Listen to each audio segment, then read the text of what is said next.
Salam alaikum, bienvenue sur Muslim Makers, le podcast pour t'inspirer des acteurs musulmans de notre communauté, apprendre de leurs expériences et développer ton potentiel. Nawawi, il a vécu à la période où Bagdad est tombée, a été complètement massacrée par les Mongols. La capitale de l'Empire musulman a été complètement détruite. Des centaines de milliers de personnes ont été massacrées sauvagement. Mais lui, il s'est concentré sur ce qu'il sait faire et il a produit des livres qui sont des références. Donc en fait, je pense que c'est des leçons de leadership qu'il faut prendre aussi en creusant dans leur histoire personnelle, le contexte dans lequel ils ont vécu et comment ils ont réussi à marquer leur nom dans l'histoire, même si le contexte n'était pas forcément le meilleur pour eux. Tu peux suivre les dernières informations du podcast en t'abonnant à la newsletter, au compte Instagram Muslim Makers et en rejoignant le groupe Telegram. Tous les liens sont en description. Bonne écoute. Bismillahirrahmanirrahim. Salam alaikum wa rahmatullah, Salim. Alaykoum salam wa rahmatullahi wa barakatuh. Comment ça va? Très bien, et toi? Alhamdoulilah. Super, je suis très content de t'accueillir sur le podcast Muslim Makers. Ça fait plaisir. Le plaisir est partagé. Merci beaucoup de me recevoir. Salim, pour commencer, je te propose de nous faire une petite présentation, Inch'Allah, une présentation rapide de qui tu es, d'où tu viens. D'accord, avec plaisir. Donc, je vais faire une petite présentation formelle et peut-être on pourra discuter plus tard d'autres choses qui me tiennent à cœur. Moi, je suis né dans le sud de la France, de deux parents algériens, donc dans un petit village. En termes de parcours académique, j'ai fait les systèmes d'excellence français, prépa, école d'ingénieur, l'école des ponts et chaussées. Ouais. Et puis, j'ai pu, alhamdoulilah, partir à l'étranger assez vite dans ma carrière. Donc, j'ai à peu près 15 ans de carrière.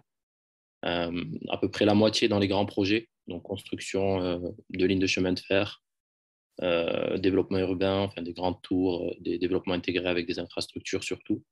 Et l'autre moitié dans l'aide internationale, donc les banques de développement, Banque mondiale, Banque islamique de développement. D'accord. Et après, j'ai continué en fait un petit peu mon parcours académique un peu plus tard, donc on va dire un virage vers l'économie. Et je fais actuellement un doctorat en Turquie, un doctorat en économie. Et voilà, c'est un de mes intérêts principaux.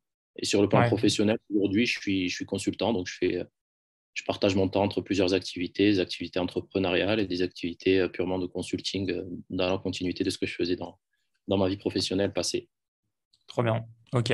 J'ai vu, là, je regardais ton LinkedIn et je voyais que tu as fait pas mal d'études et tu fais toujours des études. Pourquoi tu fais autant d'études et pourquoi tu continues à faire des études?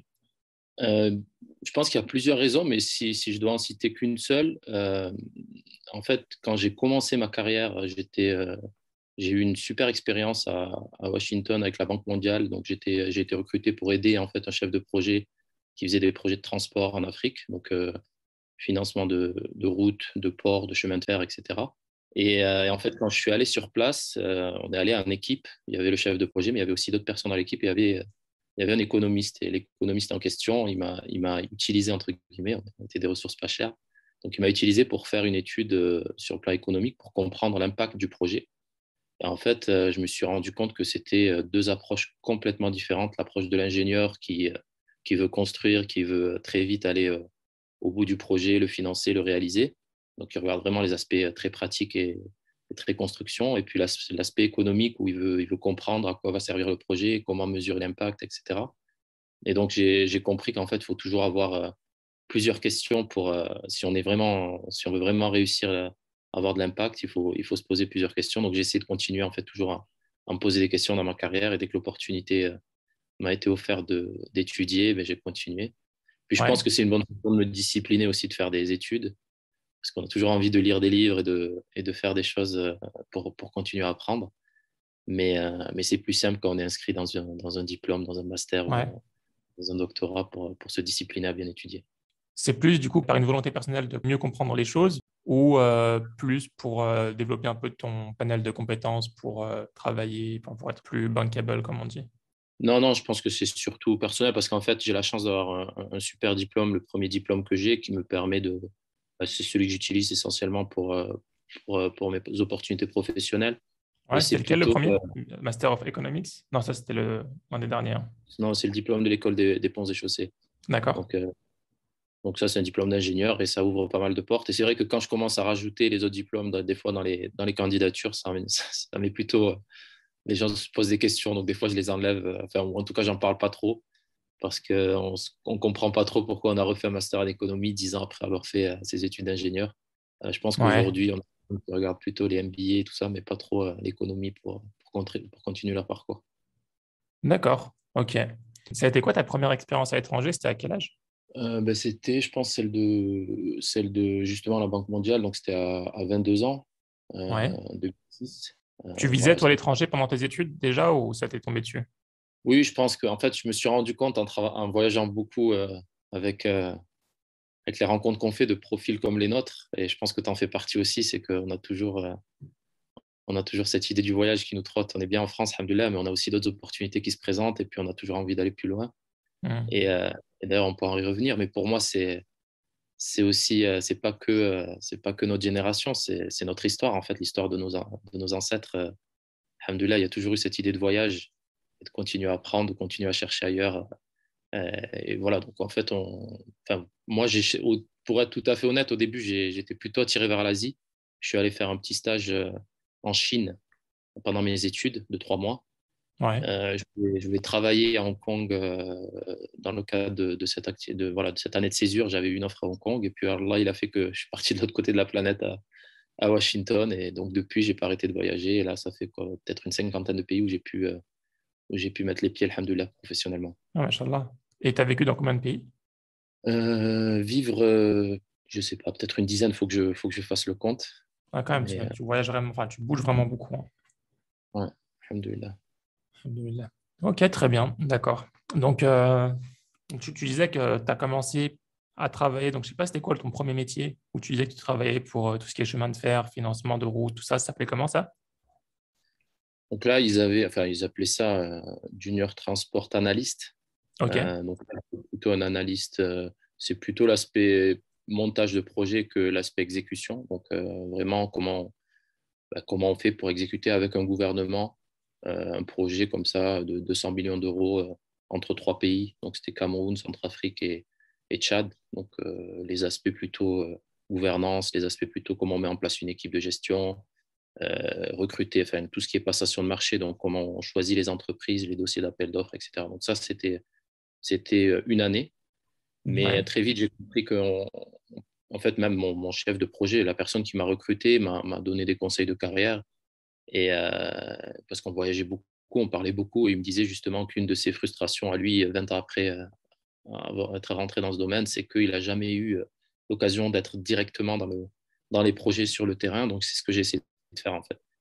Ok. Juste après, j'ai refait un diplôme et après, j'ai commencé à bosser avec Alstom dans l'exécution de projet, donc vraiment sur le terrain. Voilà, donc ça, c'était pour comprendre aussi un peu plus les problèmes d'exécution, les problèmes de gestion de projet sur le terrain, avant de retourner vers le développement. Ok. Et après, tu es passé à la banque de développement, c'est ça? Donc, j'ai fait 2 ans chez Alstom. Après, je suis passé chez la Banque islamique de développement. Donc, ça, Ok. alhamdoulilah, c'était un projet de long terme. J'ai postulé plusieurs fois chez eux et j'ai été pris finalement en 2011. Mhm. Euh, donc, c'est à Jeddah. C'est une banque qu'on ne connaît pas forcément quand on est en France.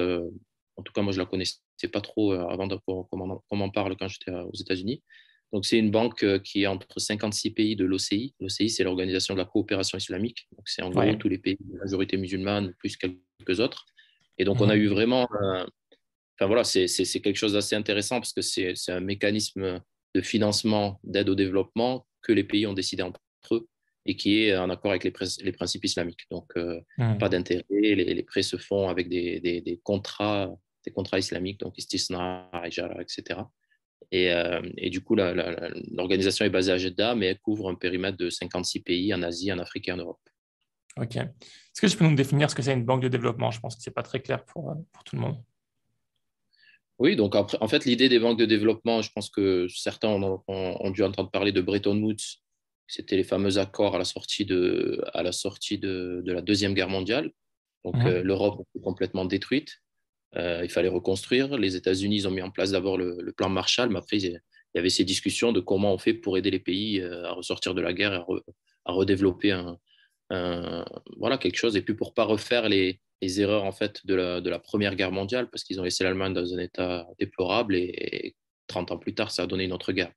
Donc, l'idée, c'est d'aider les États à trouver de l'argent et des mécanismes pour faire face à leurs défis. Donc, principalement, en grande partie, c'est les défis d'infrastructure. Donc les routes, les centrales électriques, les systèmes d'eau, etc., les aéroports, toutes les grosses infrastructures qui coûtent beaucoup d'argent. Donc le principe est assez simple, c'est que les pays riches qui donc, eux, peuvent emprunter à des tarifs ou à des niveaux très, très, très faibles. Donc, ils empruntent de l'argent sur les marchés internationaux à des niveaux très faibles et ils reprêtent cet argent à très peu de choses près au même prix aux pays en développement qui, eux, s'ils vont emprunter directement, auront des taux très élevés. Donc, les banques conventionnelles, Banque mondiale, Banque européenne de développement, Banque africaine de développement, Banque asiatique de développement, elles le font avec des principes conventionnels. La Banque islamique, elle fait des mécanismes donc, de levée de fonds et de prêts qui sont en accord avec les principes de l'islam. Et c'est la seule qui le fait comme Ok. Donc, techniquement, en fait, les membres de l'OCI, c'est ça, ça. participent tous et mettent la main à la poche pour créer ce fonds qui sera redistribué. C'est ça, mais en fait, il y a une toute petite nuance, on va dire, c'est que c'est pas directement de l'argent qui est prêté par ces pays-là, c'est pas de l'aide, même si le mot aide est souvent utilisé. Ouais. C'est pas vraiment de l'aide, en fait. C'est plutôt, on va dire, un mécanisme de prêt. Donc, ils empruntent de l'argent et ils le reprêtent derrière. Donc, les membres de l'OCI, dont l'Arabie Saoudite, la Turquie, etc., ils sont pas aussi bien cotés que la Banque islamique de développement parce qu'elle gère bien son risque, en gros. Donc, c'est une institution qui est triple A, donc ça veut dire elle est vraiment super bien notée par les agences de notation internationales. Donc, elle emprunte Ouais. de l'argent très facilement. Et quand elle emprunte de l'argent, ben, du coup, elle fait bénéficier à de ces taux-là, même si ce n'est Hmm. pas des taux de marge, à ses membres. Mais elle peut Donc, emprunter de oui, l'argent avec différents types de contrats que les autres banques de développement, c'est ça? voilà, en fait, la Banque islamique, elle fait des soukouks. Donc, elle Hmm. fait des soukouks à Londres. Voilà, le dernier, je crois que c'était 2 milliards de dollars. Donc, voilà, elle fait des émissions de soukouks. Après, il faut voir sur le plan financier, il y a toujours des choses à dire parce que, voilà, ce n'est pas forcément toujours super en accord avec les principes de base de la finance islamique. Mais bon, ce n'est pas mon débat. Moi, je suis l'exécution. Mais en gros, voilà, elle arrive à faire des émissions de soukouk qui ont beaucoup d'intérêt par beaucoup de gens, pas simplement les institutions islamiques, y compris les institutions non islamiques, achètent les soukouk, donc les obligations islamiques de la Banque islamique de développement. Et quand elle a réussi à lever 2 milliards d'euros, ben, elle peut prêter, ou de dollars, elle peut prêter cet argent-là ensuite au pays. Ok. L'argent est prêté sur certaines conditions. Donc, par exemple, c'est pour construire des routes, des ponts, des infrastructures pour que le pays se développe. Exactement, c'est du financement direct, donc de projets. En général, des projets, donc voilà, il y a un portefeuille de projets qui est décidé. Donc chaque pays fait une stratégie de réduction de la pauvreté ou d'atteindre des objectifs de développement qui sont les objectifs des Nations Unies. Et après, il va faire son shopping, il va demander aux différentes banques de l'aider à financer ses projets parce qu'il n'arrive pas à les financer tout seul. Donc voilà, il va avoir, je sais pas moi, une dizaine de milliards de projets à financer dans une année donnée. Et il va aller chercher cet argent-là sur les marchés s'il y arrive. Et s'il n'arrive pas sur les marchés, il va aller chercher dans les banques de développement à financer une partie de ses besoins. Donc Ouais. les institutions de développement sont en concurrence en fait pour aider les pays à financer leurs projets. Ouais. Il y a beaucoup de questions d'influence derrière, j'imagine. Donc, les banques de développement le font, par exemple, la banque de développement européenne ou française, je ne sais pas si on a une française ou asiatique. Quand elles le font, il y a des intérêts derrière pour essayer d'avoir une place locale. Oui, après, c'est ça qui est intéressant, c'est que c'est un domaine qui est. Voilà, il y a une grosse question de gouvernance, donc qui tire les ficelles derrière. C'est vrai que les institutions de développement internationales comme la Banque mondiale, etc., et en particulier la Banque mondiale et le FMI, on considère que c'est des outils de l'Occident pour continuer, en fait, de façon différente à prolonger la domination des pays. C'est pas aussi simple que ça en pratique, mais en gros, voilà, il y a des gens qui vont être qui vont tenir ce discours-là, qui vont être très critiques en disant que les pays devraient s'affranchir de l'aide internationale et tout. Et il y en a d'autres qui vont dire non, mais de toute façon, c'est le seul mécanisme qui existe aujourd'hui pour aider ces pays-là. Donc, au contraire, il faut agrandir, faut développer ces instruments-là, faut prêter plus aux pays pauvres. Aujourd'hui, on se rend compte, par exemple, en Ukraine, que ça a été très facile de lever des dizaines de milliards de dollars, alors que l'aide internationale totale pour tous les pays du monde aujourd'hui, c'est de l'ordre de 160 milliards de dollars pour tous les besoins de Hmm. l'humanité en développement. Donc, sachant qu'on parle de 2500 ou 1500 milliards de dollars de besoins par an. Donc, l'aide, elle est encore trop faible pour subvenir aux besoins et sortir de ces pays-là. Le mécanisme en lui-même, il est critiquable, le besoin, il est réel, la façon de répondre à ce besoin diffère. Comme tu as dit, il y a des banques bilatérales, donc la France a l'AFD, l'Agence française de développement, avec un Ouais. guichet privé, un guichet public. Il y a des mécanismes multilatéraux, donc c'est plusieurs pays. En général, ils sont plus appréciés parce qu'il y a un peu moins d'agenda politique quand c'est plusieurs pays qui sont ensemble, parce qu'il y a des équilibres. Et il y a l'aide Sud-Sud, la Banque islamique de développement. En fait, ce qui est bien, c'est qu'il n'y a aucun pays du Nord, donc Occident, etc. Il n'y a pas les États-Unis, la France et tout ça dans le conseil d'administration, alors que dans toutes les autres banques connues, donc la Banque africaine, la Banque asiatique, etc., c'est plutôt les institutions occidentales, enfin les pays occidentaux, pardon, qui ont les plus gros capitaux, donc c'est eux qui dirigent un petit peu la discussion. Et pour finir, Mhm. peut-être sans faire trop long, la Chine, comme elle a compris que ce mécanisme de financement est extrêmement utile et permet d'établir aussi une certaine influence, et ils ont créé aussi un certain nombre d'institutions de développement récemment qui sont très très bien financées, donc lèvent beaucoup d'argent et qui sont directement en train de concurrencer finalement les institutions qui sont actives depuis 50 ans. Donc il y a une vraie compétition à l'échelle internationale et après c'est à chaque pays finalement d'en tirer profit pour son avantage. Ah, c'est fascinant. Tu es resté combien de temps chez l'OCI? Non, pardon, En c'est fait, l'OCI, ça s'appelle pas l'OCI, c'est la c'est BID, ça l'organisation. s'appelle la BID. Ouais, Non, c'est la Banque islamique de développement. En fait, moi, ouais. bon, tu as dû voir mon profil, j'ai une tendance à beaucoup faire d'aller-retour. Donc, j'ai bossé 2 fois pour la Banque islamique de développement, 2 fois pour Alstom, 2 fois pour la Banque mondiale. Ou 3 fois. En fait, je quitte et je reviens parce que des fois, enfin, dans le cadre des.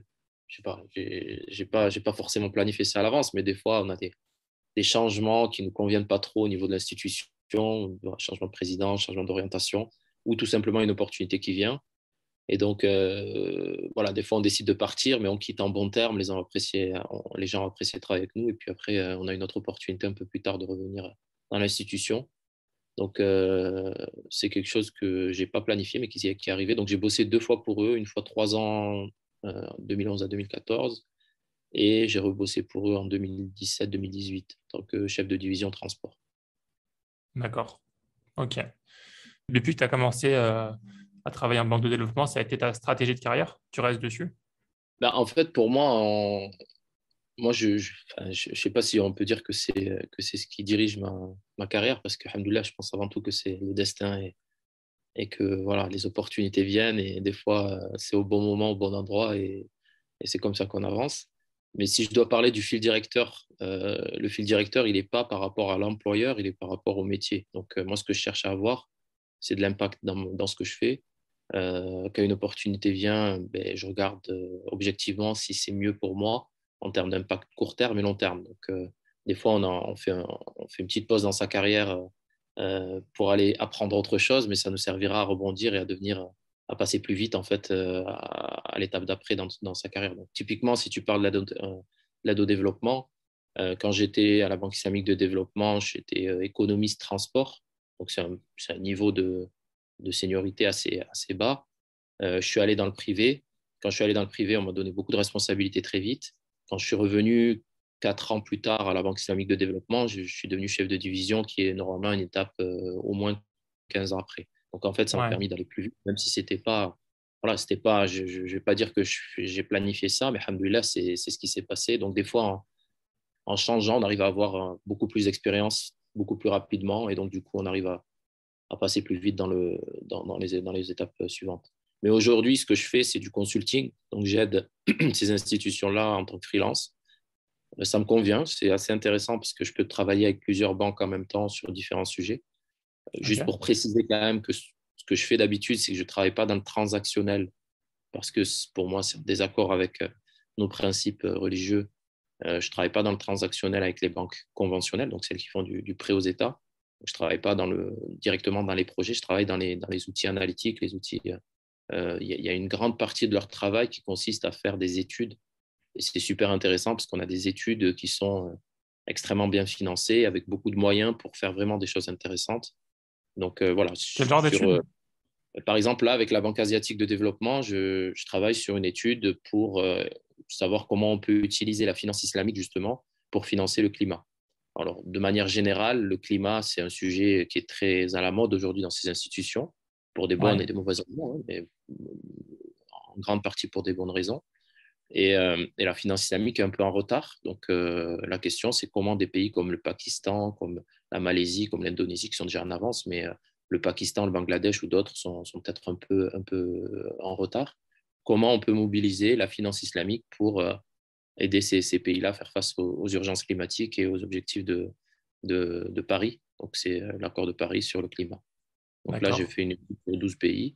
Donc ça, c'est une étude, c'est pas ce que je fais d'habitude. D'habitude, c'est plutôt dans mon secteur de prédilection, le transport et les infras. Donc actuellement, par exemple, je travaille sur la Mauritanie et sur la Somalie. On se pose des questions sur le secteur du transport, comment développer le secteur à l'échelle du pays et quelles sont les priorités. Ok.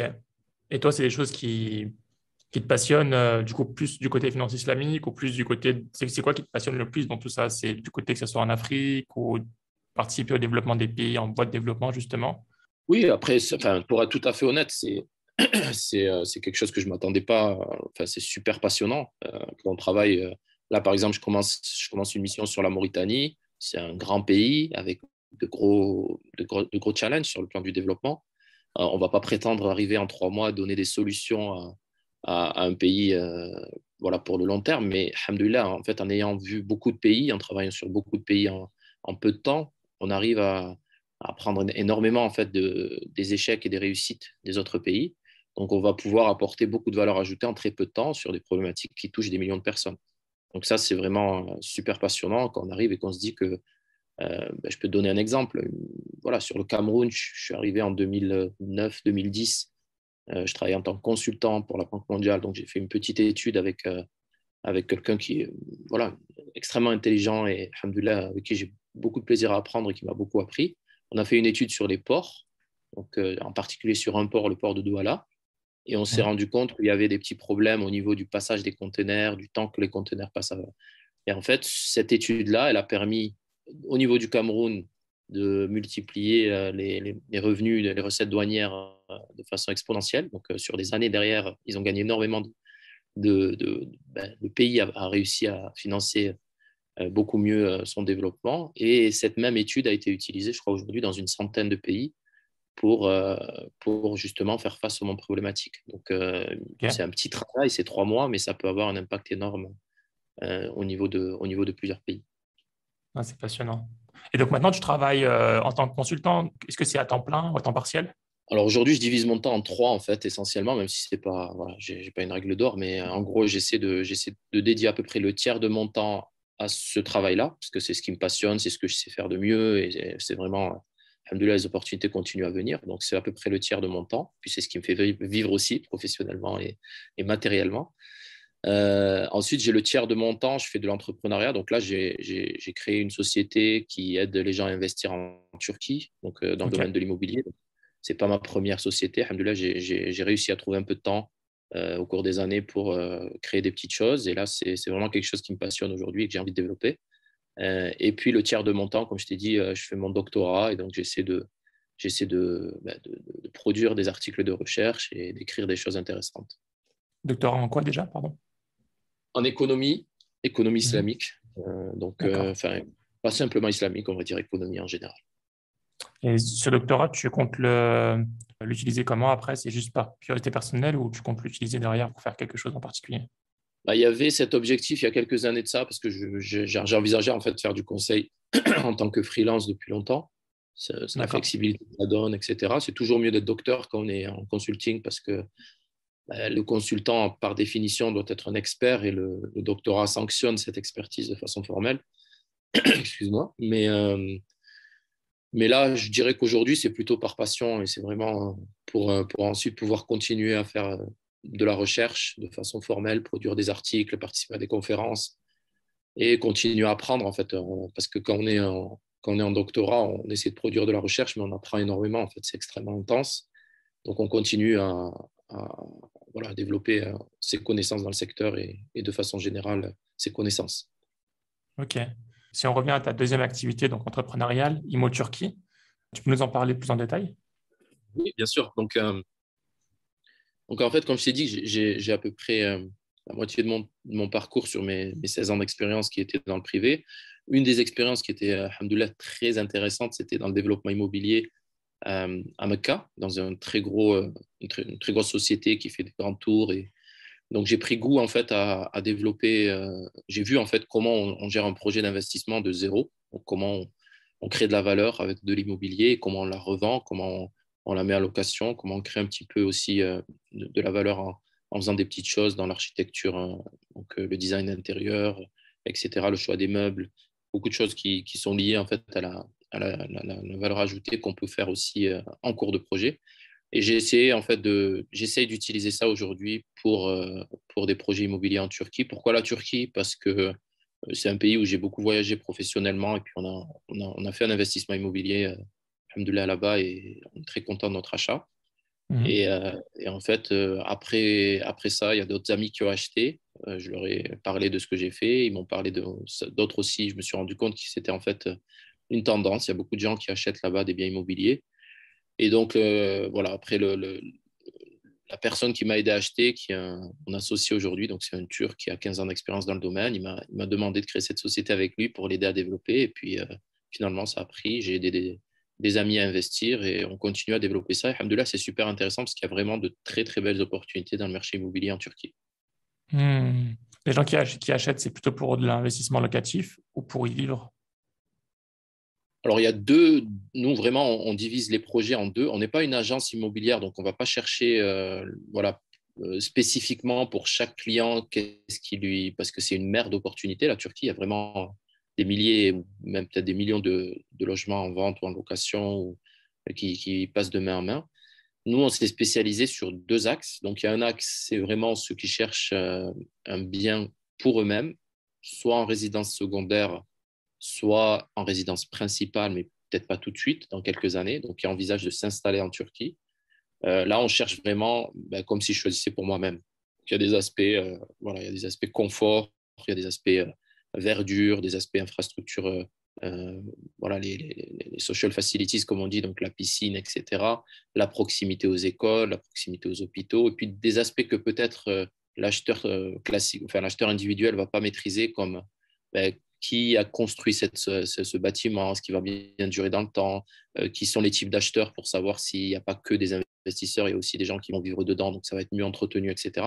Donc ça, c'est toute une expertise pour ceux qui achètent vraiment pour eux-mêmes. Et puis, il y a ceux qui achètent pour gagner de l'argent. Donc, je dis gagner de l'argent parce que tu as parlé de rendement locatif, ce n'est pas forcément la principale source de revenus quand on fait de l'investissement immobilier en Turquie. Aujourd'hui, c'est un marché plutôt de plus-value. Donc, les biens immobiliers prennent beaucoup de valeur en peu de temps. Donc, on peut les revendre en gagnant beaucoup d'argent. On peut aussi les mettre en location, c'est ce qu'on fait, mais voilà, il faut meubler, il faut faire un petit peu de valeur ajoutée pour louer un peu plus que le niveau de marché qui est très bas. Et les niveaux de loyer sont très bas. Donc, pour gagner un petit peu d'argent en location, faut être un peu inventif. Et de toute façon, on gagnera beaucoup plus sur la plus-value, donc le capital gain, comme on dit en anglais, que sur le rendement locatif, qui est plutôt une caractéristique des marchés matures, comme voilà, typiquement la France ou d'autres. Quand tu dis une grosse plus-value, tu penses à quel type de plus-value? 20%, 30%, plus? Il y a des gens qui peuvent doubler leur investissement en ayant fait le bon choix vraiment au bon moment. Alors, c'est vrai que les prix ont beaucoup augmenté récemment. Quand je dis récemment, c'est même pas un an, hein, c'est vraiment quelques mois. Il y a une énorme plus-value, enfin, une énorme tendance haussière sur le marché de l'immobilier en Turquie pour plein de raisons, hein, l'arrivée des Ukrainiens, des Russes, le contexte international, etc. Mais en gros, il y a une tension sur l'offre. Il y a très peu d'offres, donc du coup, les prix ont beaucoup augmenté. À Istanbul en particulier, qui est le principal marché immobilier en Turquie, sur lequel nous, on est experts. Et donc voilà, il faut vraiment distinguer entre cette année et les années précédentes. Les années précédentes, il y a des gens qui ont doublé leur investissement en 3-4 ans. Aujourd'hui, nous, ce qu'on vise pour les investisseurs, en net pour eux, c'est de l'ordre de 30 à 40% de plus-value en l'espace de 3 à 4 ans. Donc, ils rentrent et ils ressortent au bout de 3 à 4 ans en ayant fait au total 40% en net ou 35% ou 30% en net. Ok, donc techniquement, quelqu'un qui vient, qui investit 100 000 euros, il le revend plus tard, 3 ou 4 ans plus tard, à 130, 140 000 euros, il ressort avec 30, 40 000 euros en plus, quoi.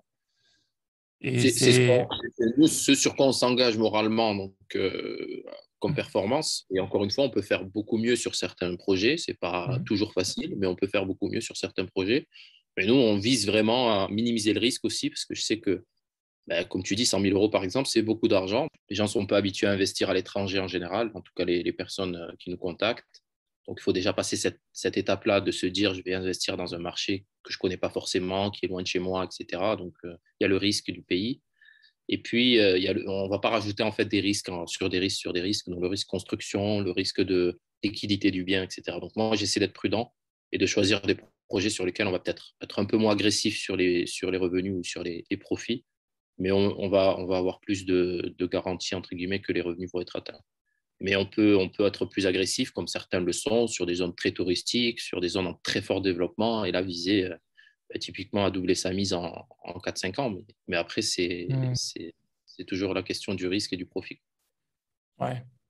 Et du coup, avec la currency, la monnaie locale, le lira, en Turquie, on a vu là, ces dernières années là, qui a perdu beaucoup de valeur. Il y a plusieurs raisons, hein, mais donc, du coup, même les locaux qui achètent en lira, ils doivent faire beaucoup, beaucoup de plus-value. C'est bizarre quand même que le prix de l'immobilier augmente autant alors que la valeur de la monnaie locale diminue autant. En fait, de façon générale, et c'est pas spécifique à la Turquie, c'est vraiment très général dans les pays en développement, les, l'immobilier est souvent dollarisé ou en tout cas se mesure souvent en monnaie qu'on appelle les hard currency, donc euro ou dollar, pour plusieurs raisons, parce que les matériaux qui coûtent quand même assez cher et qui sont enfin, dans la structure de prix d'un projet de construction, il y a quand même une grande partie qui est incompressible, qui correspond à l'acier, au béton, etc. Donc ça, c'est des prix qui sont les mêmes partout, plus ou moins. Et puis, en fait, c'est des secteurs qui se sont très rapidement en fait, adaptés à ces fluctuations en justement fixant les prix de façon automatique en dollars. Donc aujourd'hui, si on achète un bien en Turquie, si on est étranger, on va avoir des offres carrément en dollars ou en euros. Euh, Si c'est des offres avec des facilités de paiement, donc la société ne va pas vouloir prendre de risques avec la fluctuation de la lira, donc elle va faire payer les mensualités en euros ou en dollars. Si c'est acheté en cash, elle va pouvoir le vendre en lira, mais en fait, le prix en lira va être déterminé par rapport au prix en dollars. Donc, ils vont convertir au moment de l'achat. On a des fois des biens qui changent en une semaine parce que la lira a chuté, mais ils adaptent le prix en lira. Donc, il y a une question que tu poses qui est intéressante. C'est vrai que pour les locaux, pour les Turcs, il y a cette forte pression. Donc, ça, c'est extrêmement problématique pour eux parce qu'aujourd'hui, ça devient complètement inaccessible d'acheter.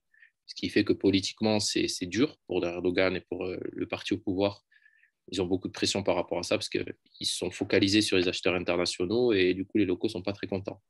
Mais en Hmm. général, les acheteurs étrangers gagnent leur argent en monnaie étrangère, donc ils sont pas touchés par la lira. Ça, c'est une des questions qu'on a souvent. La deuxième aspect, je ne veux pas parler que de ça, mais en gros, il y a un deuxième aspect qui est important aussi, c'est que l'immobilier, c'est une valeur refuge.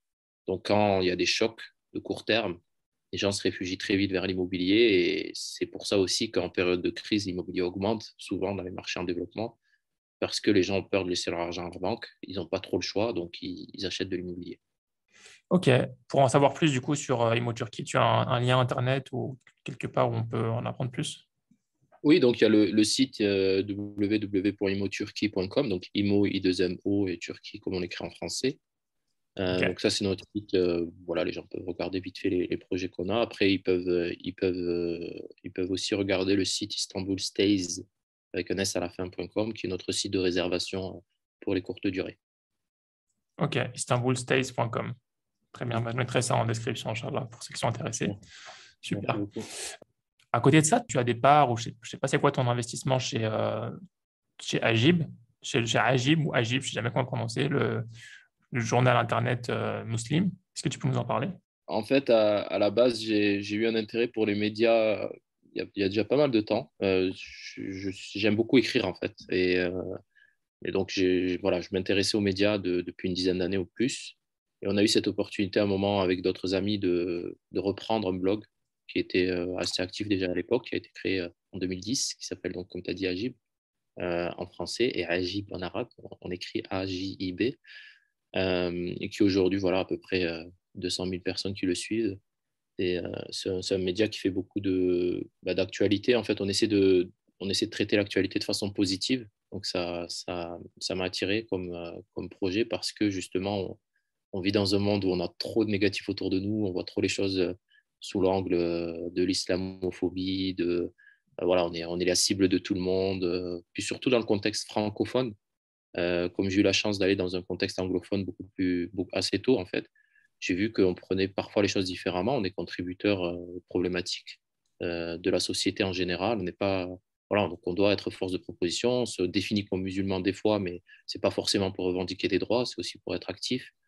Et il y a beaucoup de choses qui se font dans la communauté, à l'extérieur de la communauté, en France, mais qui ne sont pas forcément discutées.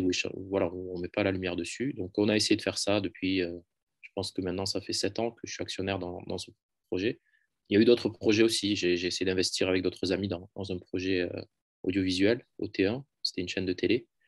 Voilà, en fait, de façon générale, notre constat, c'est qu'il n'y a pas assez de médias qui pèsent aujourd'hui, ou en tout cas qui portent la voix des musulmans francophones, pas forcément français. Il y a 70 millions en gros de musulmans francophones dans le monde et on n'a pas de médias dédiés, on n'a pas de, voilà, on n'a pas de parole en fait. Donc on essaie avec d'autres amis de contribuer à résoudre ce problème. Ok, donc ça, tu es plus dans le, qu'on appelle ça, essayer de gérer un peu les équipes, vérifier un peu que le travail est bien fait, mais c'est plutôt dans la partie pas opérationnelle, quoi. Ben, en fait, moi, j'aimerais vraiment être dans ce rôle-là pour répondre. Il y a pas de secret, hein, mais c'est plutôt pour dire que en fait, c'est difficile aujourd'hui. Et c'est peut-être un appel aussi du cœur à ceux qui nous écoutent et s'il y en a certains qui sont intéressés par ces questions-là. Euh, En fait, malheureusement, notre communauté, on n'a pas assez, quand je parle de communauté, je parle de musulmans, on n'a pas assez de maturité, je pense, par rapport à ces sujets-là. Donc, il n'y a pas assez d'investissement, en fait, financier dans les médias. Aujourd'hui, c'est pas normal que ceux qui investissent dans les médias sont aussi ceux qui gèrent les médias et ceux qui rédigent. Aujourd'hui, si tu regardes les blogs les plus actifs, en partant par le 15, voilà, il y en a plein. En fait, c'est pas normal aujourd'hui, normalement, que ceux qui sont à la base des projets, donc ceux qui créent ces plateformes-là, ces médias-là, etc., qui les financent donc en partie ou même exclusivement, soient aussi ceux qui les gèrent et ceux qui écrivent et ceux qui rédigent et ceux qui. C'est pas une configuration normale d'un média. Un média, c'est financé en général par des personnes. Il y a des professionnels qui sont recrutés, il y a des équipes de rédaction, il y a des journalistes, etc. Et en fait, ce qu'on se rend compte, c'est qu'on n'a pas cette maturité-là, nous, dans la communauté musulmane, de se dire que avoir des médias indépendants, pas forcément des médias voilà, qui ont une ligne éditoriale fermement islamique, etc. Non, c'est plutôt des médias indépendants qui couvrent naturellement ou objectivement le point de vue des musulmans, comment en fait on se voit nous-mêmes, comment on parle aux autres, comment on se parle à nous-mêmes. Et aujourd'hui, en fait, c'est pas un secteur qui attire en termes d'investissement suffisamment d'argent. Donc ça, c'est le premier point. L'investissement financier dans le secteur il est très faible, y compris par ceux qui bénéficient en fait de cette couverture médiatique. Donc je parle notamment des entreprises dans le domaine islamique, ceux qui vendent des vêtements, ceux qui vendent des livres, ceux qui vendent des voyages, il n'y a pas cette maturité-là de se dire il faut développer nos médias pour que j'ai des plateformes pour faire de la pub. Donc il n'y a pas assez d'investissement dans le secteur. Et en termes de ressources humaines aussi, il n'y a pas assez de personnes qui passent du temps pour travailler dans ces domaines-là. Donc Hmm. c'est une conséquence du premier point, parce qu'il n'y a pas assez d'argent pour les attirer aussi peut-être. Mais aujourd'hui, c'est un vrai débat. Je pense que c'est un vrai sujet qu'on devrait vraiment identifier et attirer des gens qui ont les moyens financiers de mettre 10 000, 15 000, 20 000 euros dans des médias musulmans, devraient le faire pour leurs enfants, pour eux-mêmes, pour la société dans laquelle ils vivent, pour éviter toujours d'être dans la consommation des médias qui sont parfois trop contre ou trop orientés voilà, anti-musulmans, ou tout simplement qui ne comprennent pas, qui n'ont pas forcément le point de vue qu'un musulman aurait de la même information. Donc il faut vraiment que notre communauté se réveille et investisse dans des médias. Ouais, ok. Mais écoute, c'est un appel, hein. Vous avez une page où les gens peuvent investir ou pas vraiment? Non, je pense que enfin, nous, on est très petits. Je pense que c'est à une échelle beaucoup plus grosse que ce que nous, on essaie de faire. Hmm. Typiquement, si tu parles, par exemple, dans le contexte anglo-saxon, tu as des chaînes de télé qui touchent des dizaines de millions de personnes en anglais Hmm. et qui vont se faire boulot. Donc, nous, on n'a aucune chaîne de télé qui est dédiée. Et il faut vraiment que des personnes qui ont beaucoup de moyens, donc qui saisissent l'importance de ce sujet, aillent chercher les compétences. Alhamdoulilah, elles existent. Il y a des producteurs qui sont beaucoup plus qualifiés que moi ou que d'autres qui ont investi dans ce domaine. Des gens qui, de formation, sont journalistes, de formation, sont dans le domaine audiovisuel et qui peuvent faire beaucoup, beaucoup mieux que ce que nous, on fait modestement. Donc, moi, c'est plutôt ces personnes-là que j'invite les gens à les contacter, à les motiver à faire des choses. Et voilà. Après, à l'échelle individuelle, ce que tu fais toi, par exemple, je te remercie parce que c'est vraiment une bouffée d'air. Beaucoup de gens qui font des podcasts, voilà, qui sortent du misérabilisme qu'on a dans la communauté et qui vont chercher des choses beaucoup plus intéressantes à discuter entre nous. Je pense que ça, c'est des initiatives individuelles à multiplier. Mais il faut aussi des infrastructures plus grosses. Donc, l'appel, c'est plutôt à ceux qui ont beaucoup d'argent pour investir dans le domaine des médias et monter des médias indépendants. Ouais, là, je pense aussi que c'est hyper important si on veut faire quelque chose de professionnel, quelque chose qui soit durable, pérenne, qui a un impact à grande échelle. Il faut mettre la main à la poche, il faut avoir les bonnes personnes derrière aussi, évidemment. Mais ouais, c'est quelque chose, c'est une des choses qui manque actuellement, surtout pour la communauté francophone française. Bah, écoute, Barakallahu Fik, il y avait un dernier point que je voulais aborder avec toi. C'est sur la question les questions de leadership. Donc, on en parlait au téléphone. Tu me disais que voilà, les questions de leadership, ça t'intéressait beaucoup. Alors, c'est vrai que, bon, à la base, moi, j'ai été formé, et comme beaucoup de frères et sœurs, je pense, qui nous écoutent, on est formé en entreprise donc on a des formations courtes, hein, des formations plus longues, sur des questions de diriger des équipes, diriger dans la société, donc avoir des postes à responsabilité. Et en fait, ces formations, on se rend compte, elles commencent souvent par. Donc, il y a 3 modules en général, hein, quand on fait des formations de leadership dans les entreprises. On commence par se diriger soi-même, puis on dirige les autres, puis on dirige la société. Donc, il y a ces 3 modules qui viennent en succession. Et j'ai fait une formation donc, qui était très sélective dans une société en particulier, où j'avais voilà, ces modules de formation pendant 1 an. Donc, c'était très intensif avec des professionnels du domaine, etc. Et dans le premier pilier qui était diriger soi-même, je me suis rendu compte en fait qu'on avait plein d'outils dans notre, on va dire, dans notre passé culturel, pas simplement religieux, culturel, mais aussi culturel, en parlant de personnes notamment, mais aussi en parlant de notre fond religieux, parce qu'une religion, c'est ce qui nous lie à Dieu, mais c'est aussi ce qui nous lie aux autres, et comment on se dirige soi-même dans sa vie, comment on dirige sa famille, comment on dirige le reste de la société. Donc, en fait, on a beaucoup de choses qu'on n'exploite pas et qui peuvent nous servir sur le plan personnel, sur le plan professionnel, sur le plan des relations sociales, etc. Donc, j'ai essayé voilà, de m'intéresser à ce sujet. C'était quand, je pense, 2013-2014. On m'a beaucoup sollicité aussi après, dans le cadre de mes activités professionnelles, parce que voilà, j'avais des grosses équipes à gérer, etc. Donc, de temps en temps, j'avais des choses à faire sur ce sujet. Et voilà, j'ai essayé de développer des choses sur le domaine. J'ai développé une formation, notamment sur le domaine du leadership, parce que pour moi, il y a différentes personnalités. Donc, pour faire simple, se diriger soi-même, diriger les autres, c'est un art, c'est pas une science. C'est quelque chose qui s'apprend, qui se pratique. Et c'est quelque chose qui doit aussi beaucoup s'inspirer de ce qu'on est vraiment au plus profond de nous-mêmes. Donc, il faut vraiment se comprendre et se connaître. Donc, cette partie-là, elle est pas assez, on va dire, on n'insiste pas assez dessus. Dans la communauté, on n'a pas parfois cette maturité de regarder les personnes avec un angle différent. Donc, se dire, voilà, j'ai 3 fils, je ne vais pas les éduquer les 3 de la même façon parce qu'ils n'ont pas la même personnalité à la base. Donc, comment je peux déjà très tôt comprendre les différentes personnalités de mes enfants pour ne pas avoir la même approche dans le développement de leurs compétences, dans le développement de leur vie. Oui. Notre religion, alhamdoulilah, nous a donné des exemples. Donc, Rasulullah sallallahu alayhi wa sallam nous a donné 4 exemples. Il a dit, accrochez-vous à ces exemples. Abu Bakr, Omar, Othman, Ali. Les 4 ont des personnalités extrêmement différentes. Ils ont été utilisés par Allah subhanahu wa ta'ala à différentes étapes de la constitution de la civilisation musulmane dans ces premières années. Et chacun a apporté en fait une pierre à l'édifice de façon très différente. Mais c'était, en fait, si on lit sous l'angle de leur personnalité, c'est fascinant parce qu'on se rend compte que en fait, ils ont chacun des aspects de leur personnalité qu'ils ont utilisés dans l'exercice du pouvoir. Ouais. Et en fait, ces modèles-là, donc moi, j'essaie en fait de creuser un peu la question parce que ces modèles-là de personnalité, on peut les étendre. En fait, chacun d'entre nous a une part de Omar, une part de Ali, une part de Othman, une part d'Abu Bakr, radiallahu anhum. Et on a peut-être des parts plus fortes, plus marquées de certains d'entre eux. Donc, si on s'attache à ces modèles-là, en fait, ça permet je pense, de se donner une image un peu plus, voilà, un peu plus physique, un peu plus réelle de ce qu'on cherche à avoir comme exemple et de se tirer vers le haut pour atteindre l'excellence, Inch'Allah. Très bien. Est-ce que tu connais des livres sur la question, des choses pour s'enseigner? Parce que moi, je m'intéresse beaucoup aussi aux questions de leadership. Est-ce que tu connais des références en particulier pour aller plus loin?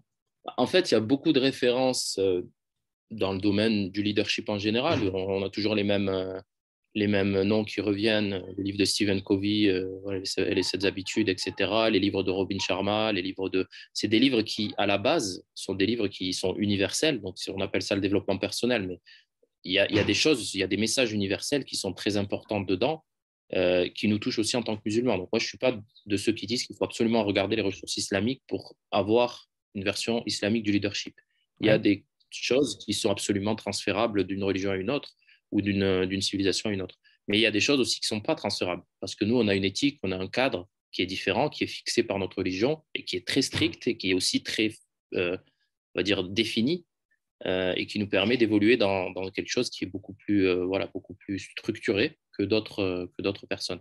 Donc, dans le domaine du leadership islamique, j'ai lu certains livres, mais franchement, il y a un livre qui était sur le leadership du prophète, alayhi salatu wassalam. Je n'ai pas son... Je crois que j'ai entendu parler aussi, ouais. Mais pour moi, honnêtement, je ne veux pas être critique, mais pour moi, ça ne répond pas au sujet. En tout cas, ce n'est pas la façon dont moi je conseillerais les gens d'approcher ces questions-là. Moi, je conseille plutôt de lire les biographies. Il y a une biographie qui m'a beaucoup touché, c'est celle de Mohamed Assad, son livre sur la route de la Mecque, Road to Mecca. Ouais. Il y a aussi la biographie qui a été écrite de Ahmed Didat, qui a été écrite par l'association, l'institut qu'il a créé, qui est vraiment fascinante. Ça, c'est pour moi des références en termes de leadership beaucoup plus fortes que les livres qui vont chercher à compiler des hadiths et à nous donner une leçon. Je pense que le leadership, comme j'ai dit, c'est un art. Ça se comprend beaucoup mieux quand on le lit, on va dire, en le avec voyant une personne ou en histoire, quoi. Exactement. Après, évidemment, quand on lit les biographies des grands compagnons du prophète, alayhi salam, c'est des leçons de leadership sur chaque page. Mais il faut le lire avec l'intention de recueillir ces messages-là pour que, justement, on arrive à le lire comme un livre de leadership et pas comme un livre on va dire, d'apprentissage. Ouais, je vois ce que tu veux dire. C'est vrai que c'est pas évident, hein, parce qu'on nous dit souvent les Sahaba ont les plus grandes qualités, surtout les 4 bien guidés, radiyallahu anhum. Mais c'est pas parce que c'est les meilleurs que la manière dont c'est raconté, on peut extraire le meilleur d'eux facilement, en fait. Ouais, je peux même te donner un exemple parce qu'on a toujours tendance à idéaliser les Sahaba. C'est vrai que je reçois souvent ce commentaire en disant oui, mais c'est les Sahaba. Ok, donc si on veut éviter de parler des Sahaba, même si on doit en parler, moi je suis aujourd'hui, là je te parle, comme je te l'ai dit, je suis à Tlemcen. Tlemcen, une des grandes figures de l'histoire musulmane, c'est Ibn Khaldoun. Ouais. Ibn Khaldoun, il a vécu, il a une influence absolument phénoménale sur le développement de l'économie, de la sociologie, etc.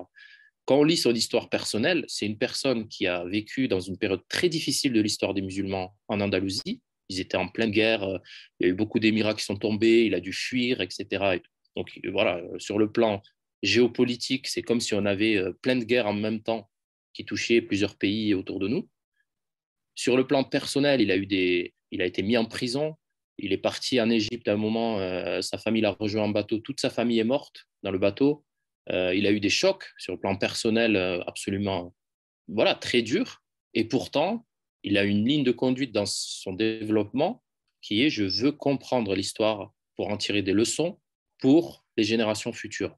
Et partout, il a essayé de le faire, jusqu'à ce qu'il arrive à créer ou à écrire des livres qui sont absolument phénoménaux et qui sont aujourd'hui utilisés par tout le monde. Nawawi, tout le monde parle de Nawawi parce que regarde Salihin, Arba'in Nawawiya, c'est des références qu'on a. Nawawi, il a vécu à la période où Bagdad est tombé, a été complètement massacré par les Mongols. La capitale de l'Empire musulman a été complètement détruite. Des centaines de milliers de personnes ont été massacrées sauvagement. Mais lui, il s'est concentré sur ce qu'il sait faire et il a produit des livres qui sont des références. Donc, en fait, je pense que c'est des leçons de leadership qu'il faut prendre aussi en creusant dans leur histoire personnelle, le contexte dans lequel ils ont vécu et comment ils ont réussi à marquer leur nom dans l'histoire, même si le contexte n'était pas forcément le meilleur pour eux. Ouais. Il y avait une volonté aussi pour eux de laisser un héritage. C'est aussi ça, peut-être, le leadership.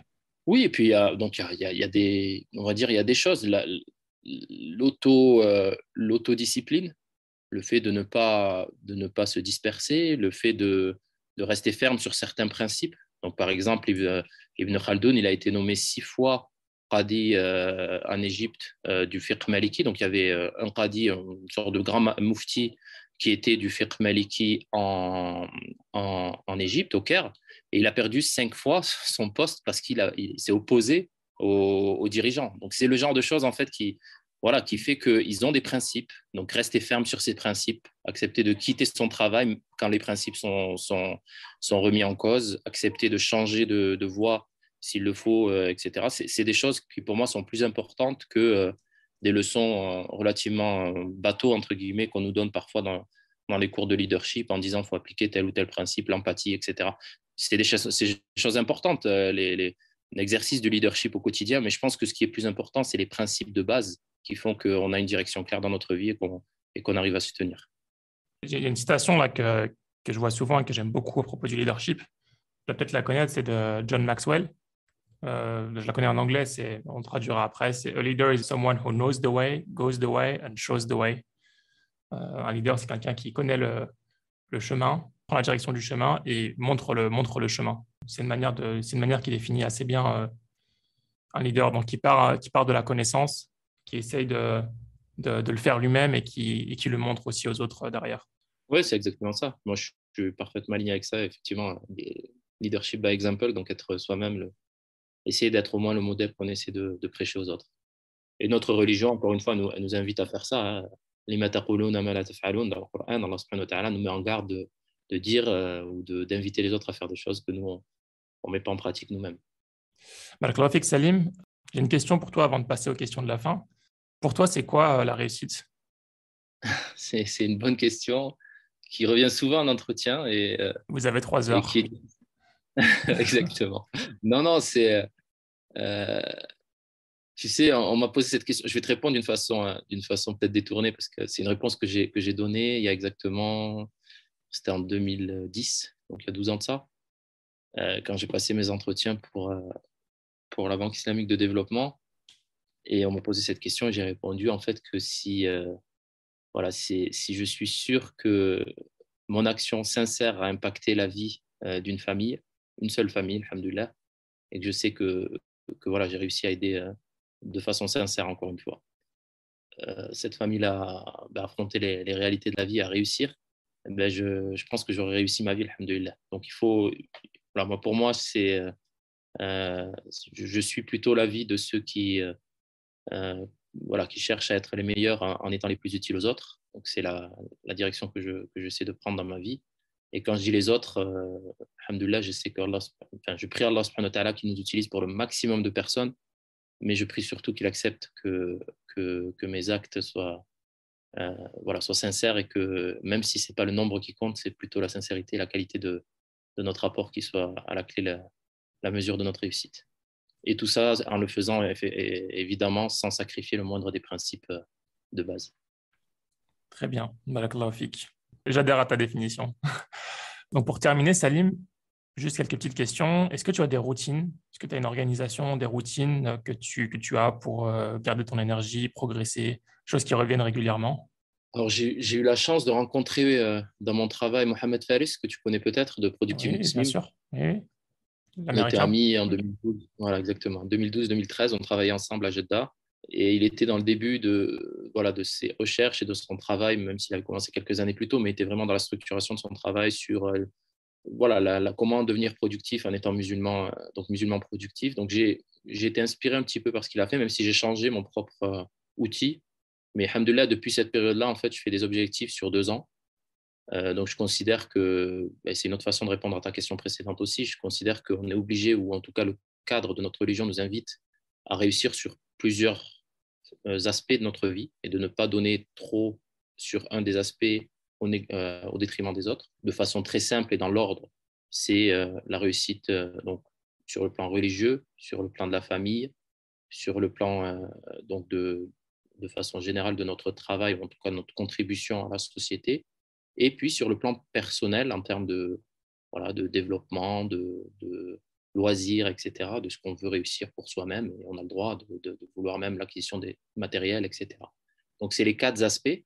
Donc, je définis mes objectifs sur ces 4 domaines. Donc, des objectifs religieux, des objectifs sur le plan familial, des objectifs sur le plan professionnel et des objectifs sur le plan personnel. Mhm. Et je définis sur 2 ans et j'essaie de façon régulière de les redéfinir, de regarder où j'en suis, etc. Depuis que je fais ça, alhamdoulilah, ça m'a beaucoup, beaucoup, beaucoup aidé à structurer un certain nombre de projets. Puis, subhanallah, après, on fait aussi beaucoup d'invocations pour qu'Allah nous aide. Mais des fois, il y a des choses qui avancent sans même qu'on s'en rende compte et d'autres qui se bloquent ou qui n'avancent pas. Donc, du coup, on les change. Et c'est la routine principale que j'ai pour diriger, on va dire, mon, mon chemin dans ce monde. Après, sur le plan quotidien, on va dire, si tu parles de routine, c'est plutôt sur le plan quotidien. J'essaie de plus en plus, en tout cas, je comprends que l'aspect spiritualité est très important, en particulier le lien au Coran. Et donc, j'essaie de faire plus d'efforts là-dessus. Et alhamdoulilah, je pense que voilà, on a plein de conseils à avoir de ceux qui sont meilleurs que nous dans ce domaine, mais c'est un aspect fondamental en tant que musulman aussi pour m'aider à réussir ma vie. Très bien. Est-ce que tu as des recommandations de livres ou de références qui t'ont particulièrement marqué que tu voudrais recommander? Ça peut être un livre, un docu, une personne. Comme je t'ai dit tout à l'heure, un livre qui m'a particulièrement marqué, c'est Road to Mecca. C'est vraiment, Sur la route de la c'est Mecque. vraiment un livre qui m'a beaucoup, beaucoup marqué, sur la route de la Mecque. Et la biographie aussi d'Ahmed Didat, elle m'a vraiment beaucoup, beaucoup touché. C'est quelque chose qui j'essaie d'y revenir de temps en temps. J'essaie aussi de temps en temps de revenir sur les biographies du prophète alayhi salam. Et puis sur le plan, on va dire, sur le plan plutôt conventionnel, entre guillemets, en tout cas pas strictement lié à ma religion, j'aime beaucoup lire. Et donc, il y a certains auteurs qui me plaisent, comme Gladwell, Malcolm Gladwell. Il y a d'autres qui font des Outliers. livres, on va dire, pardon, Outliers, par exemple, m'a beaucoup plu exactement. Super bouquin. Je lis beaucoup dans mon domaine aussi, donc dans l'économie, parce que c'est ce qui me permet aussi d'avancer. Très bien. Très bien, barakallahu fik. Et enfin, dernière question, si un auditeur ou une auditrice souhaite suivre ton travail ou s'il a une question à te poser, est-ce que c'est possible? Oui, alors après, je ne sais pas comment on peut. Ouais, sinon, je peux donner une adresse. J'ai une adresse email srs@medcap.istanbul, donc .ist, pardon. Donc srs@medcap, medcap.ist. Très bien. Très bien. Ça, c'est pour rentrer en contact directement, ce sera avec grand plaisir. Et puis, je partagerai, voilà, je préfère partager en privé les contacts si on doit échanger. Super. Bah, écoute, c'est largement suffisant. Je te remercie beaucoup, Salim. C'était passionnant. On a parlé de plein de thématiques. J'aime bien ces podcasts où on part d'une thématique à une autre et on a parlé d'économie islamique, de banque de développement, d'expatriation, d'investissement, de leadership. J'aime beaucoup ces podcasts où on parle de beaucoup de domaines. Et j'aime bien ces profils un peu qui font plusieurs choses à la fois. Il y a deux types en général de profils. Soit on est focus sur un ou deux trucs, et puis il y en a qui sont, je ne sais pas comment on peut les appeler, les multitask, qui font plusieurs choses à la fois, qui sont intéressés par plein de choses. Passé, il disait hybride, hybride, je pense que c'est pas mal. Hybride. C'est ça. On n'arrive pas à rester sur un seul chemin et on prie Allah subhanahu wa ta'ala de faire qu'on puisse réussir quand même sur plusieurs domaines, mais ce n'est pas toujours facile. Amin. Je te remercie beaucoup en tout cas, Salim. Inch'Allah, j'aurai l'occasion, j'espère, de te voir bientôt. Tu voyages beaucoup. Si tu passes à Singapour, tu me dis Inch'Allah. Et si je passe en Turquie, je t'enverrai un petit message, Inch'Allah aussi. Inch'Allah, mais on peut se revoir aussi dans les lieux saints comme Allah a facilité la dernière fois. Inch'Allah, Amin. Amin. Je te remercie à nouveau et je te félicite pour ce que tu fais. Et j'espère que tu vas aussi susciter des vocations parce qu'il y a beaucoup de personnes qui nous écoutent qui auront peut-être envie de faire mieux que toi et qui arriveront. J'espère. Inch'Allah. Je te remercie beaucoup, Salim. À très vite, Inch'Allah. Salam alaikum. Salam alaikum. Si cet épisode t'a plu, je te propose de le partager à 3 personnes de ton entourage, à noter le podcast 5 étoiles sur Apple Podcast et à invoquer Dieu pour qu'Allah mette la baraka dans cette initiative. À bientôt, Inch'Allah. Salam alaikum.